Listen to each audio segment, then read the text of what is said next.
Good morning, good afternoon, or good evening, wherever you are. This is Cannoning Remastered Episode 3, and to start the video, we're going to start with a throwback and a bit of a question.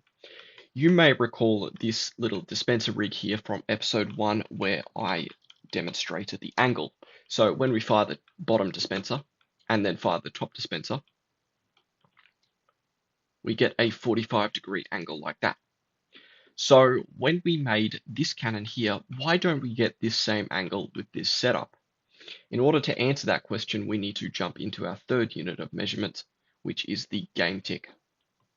So I'm going to return to the first example in episode 1 to demonstrate how game ticks work. So on the back row here, this green wool, this corresponds to seconds. The red and orange wool, that corresponds to redstone ticks. And the blue and light blue wool, that corresponds to our game ticks. So for every second, there are 20 game ticks. For every redstone tick, there are 2 game ticks. So a game tick is equal to 0.05 of a second, or 0.5 redstone ticks. So on most servers, when you press tab or you do /TPS, it will bring up a menu displaying the game ticks. Now 20 game ticks is usually the baseline. Anything lower is going to result in slower performance for stuff like crop growth or TNT mechanics. The reason why game ticks are so important is because they manage all of our TNT and sand movement. So although most of your cannon is going to be timed in redstone ticks, it's actually going to be the game ticks that do most of the TNT movement. So returning back to that double dispenser setup here, now that we've talked about game ticks, we can get a better grasp of how this actually works. So visually to the human eye, this dispenser setup looks like it's going in a little parabola. So it'll look something like this, like a little continuous movement going up and then coming back down, sort of like that. Now, that's not what the game sees. The reason why discussing game ticks is so important is so that we can understand how the game calculates this. So to begin with, we get our TNT here and we get our TNT here. Now, when this TNT explodes, it's going to cause some forces to act on this TNT.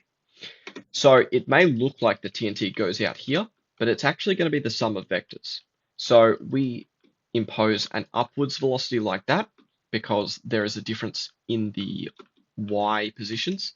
And we also impart a sideways direction like that because there's a difference in the x directions.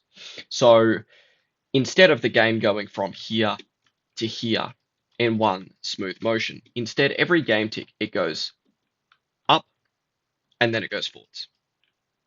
Now, Minecraft will always do up first. That's very important to keep in mind, and it's actually why this setup here functions.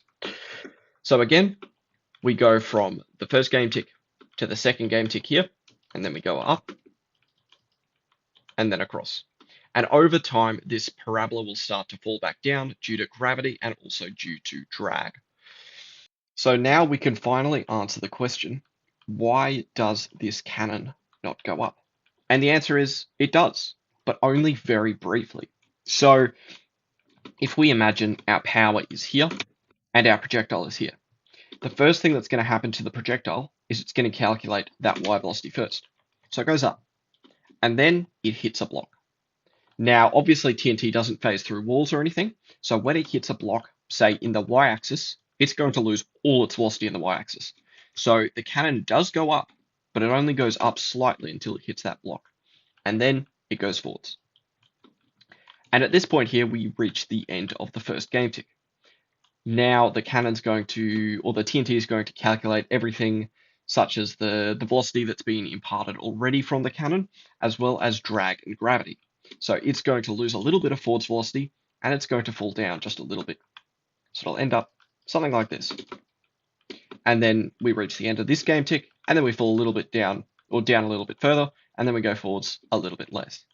So every game tick, the cannon is going to calculate, or the TNT is going to calculate those velocities. Now, I can prove that by changing this barrel up.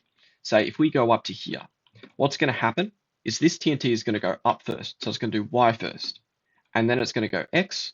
So we should see that the TNT hits the wall much higher than it would otherwise. And that's because we are raising the point at which we cancel out that Y velocity. Like that, you can see it hits the wall at a much higher point. Now, at this point now, we can discuss what actually happens when the Y guider is too high. So basically what's going to happen is the TNT, again, is going to end up like this, then it's going to go up, and then at a certain point, that's as high as it's going to go in that first game tick. So it's just going to go across, like this. Now, because we've never cancelled out that Y velocity, in the next game tick, it's just going to go up again, and it's going to go across. And eventually, when it reaches the wall, it's going to have both Y and X velocity still going. So it'll hit this, and now it's going to lose the X velocity, but it's not going to lose the Y velocity. So what's going to happen is we're going to hit that wall, lose the X, and then we're just going to go straight up into the air. So I will just remove all this, and then I'll show you what I mean. And then fire.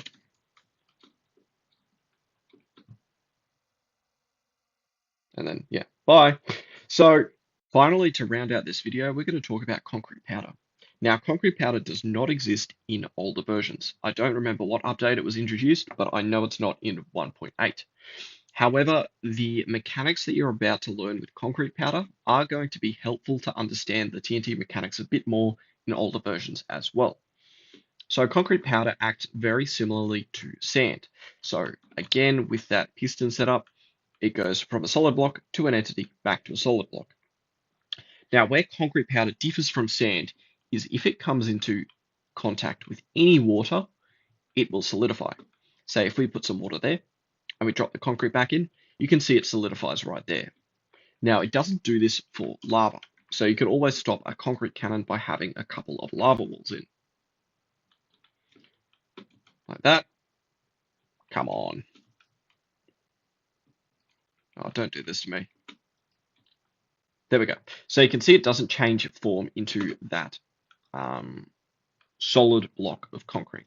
Again, I'm just going to raise the lava up a little bit and we'll drop this in. And you can see it falls straight through. So concrete will only solidify in water and it will not solidify in lava. Now, concrete powder has a massive advantage and also a massive drawback over sand. So the main advantage is the fact that concrete powder will solidify anywhere in a wall. So if you stack concrete powder here and then obviously get your TNT inside your concrete powder, you're going to be able to blow a wall at any height. Now, there's actually two main disadvantages. A, it doesn't freeze the lava, which I showed over there. And B, is how the concrete actually sees whether it's in water and where it's going to solidify. So the concrete powder is going to check every single game tick if it's touching water. So with a cannon like this, at a small amount of power, it's going to check basically one game tick. If we're in water, solidify instantly. So you're going to run into very, very big range issues with concrete cannons. Like that. You can see it just stops in the middle here. So there's a few ways we can rectify this, and this all goes back to that first video. We've got exposure. In this case here, the exposure is good. We just have a ladder. Angle, we can potentially improve to make it go forwards more.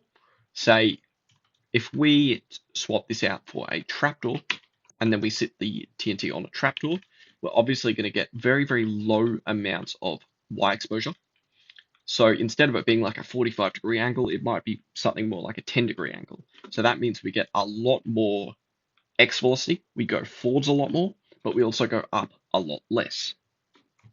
So we can change that. In this case here, we can probably reduce the amount of time to that piston. So it pushes earlier, falls more, and then we get a shallower angle. And the final option, and the option that we're going to choose, is add more power. So in this case here, we've only got 12 TNT, which actually shoots the concrete out. In the next video, we're probably going to up it to 140, maybe about 300 TNT to shoot this concrete, so we get a shitload of forwards velocity out of it. And with a brief discussion of where we're going in the next video, that's going to wrap this video up. So hopefully you enjoyed, hopefully you learned something new, and I'll catch you later.